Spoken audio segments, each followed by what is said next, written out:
Hello again. So we're still talking about autobiographies and memoirs, and I realized I hadn't really talked about the difference between the two, at least as far as like my research and what I've been reading and doing a little looking up before talking to you today. So mainly I wanted to say that the autobiography and the memoir, they're both talking about our lives. We're writing about our experiences and we're wanting to share them with other people. The question is why. So the first question to ask yourself is purpose. So why am I writing this book? Why am I writing about my experiences? When I was writing my book Van Life, I wanted to encourage other people to move into a small van like I am right now with your animals and just go explore and just break out of the routine and go dive in deep to a specific area. And so it was very much an upfront version of the learning curve of moving into a van with, at the time I had 2 dogs and a cat. I had Harold, Rosie and the cat Stephen, and we went from Santa Fe all around the northwest for 3 months, just us in the van, mostly on back roads, mostly on dirt. And so it was a travel narrative, and my desire was, one, to get people interested in explore more is definitely something I always encourage people to do, whatever aspect that means. No tangents, sorry. And the second purpose was to just describe and let someone experience an area of the States that they might not otherwise get a chance to experience. So I had a purpose, and it was a very specific purpose. If I was been writing an autobiography, I would have to start at my childhood or teenagehood or young adulthood and carry on through my life.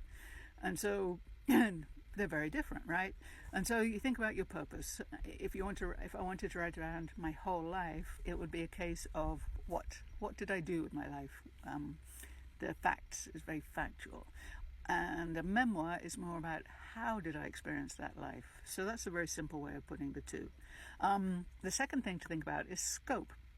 If you're thinking autobiography, depending on how old you are, you've got a ton of material, right? So whether you're 20-something or whether you're 50-something or 80-something like other people, we have a lot of material. And so if we are trying to encompass our whole lives for a specific reason, for the audience, for the reader, you have to think about how much detail can you do.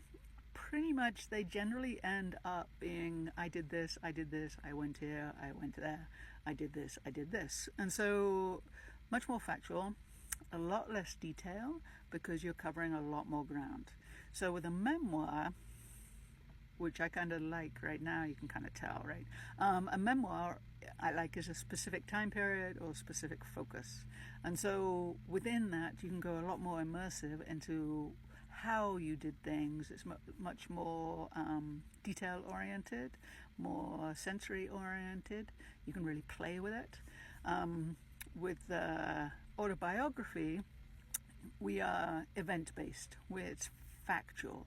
It portrays life and experiences, bigger picture.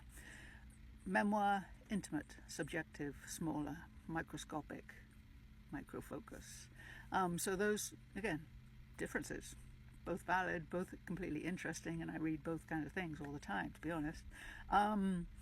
Let's see, the autobiography, I was making notes today for once, includes the what, when, where. It's often chronological, and it goes from earlier days until the current life. Very, very clear boundaries, very clear structure, which was the next thing I was going to talk about, was how the form, the structure, what you do with it.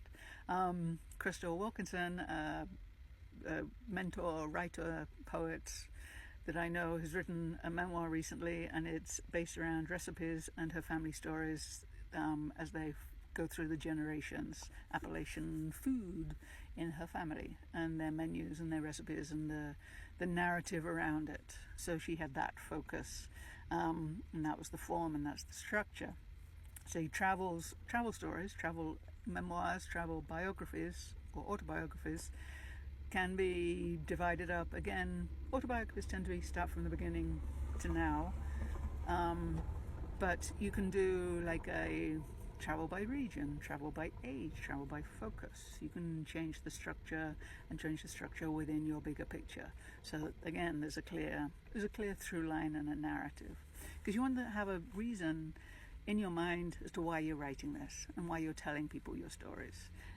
Just saying what I did, when I did it, and where I did it is interesting, it's fascinating, but it helps the reader if we know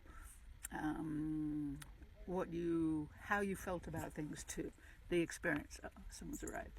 So the bigger picture, the emotional story behind it, even if you're writing the fuller story and you can't get into too much details. Within those details, I recommend, if you are writing an autobiography in a bigger story, and you want to cover, say, an area you went to, pick one event in that specific region or in that time, that one memory that stands out from that time frame, okay? So play with that. So those are a couple of things you want to think about is purpose, first, why are you writing it? Scope, like how much detail can you get into? Tone, factual, is it autobiography? Reflective is more suited towards a memoir. And form and structure, how you want to structure it and how you want to put it all together. So anyways, I hope those 4 questions will help you think about what you're doing and why you're writing what you're doing, and keep going. So yeah, keep going. We're still doing the 30-day-ish writing challenge, memoir writing challenge, beyond journaling, and I hope this helps. Let me know if it doesn't.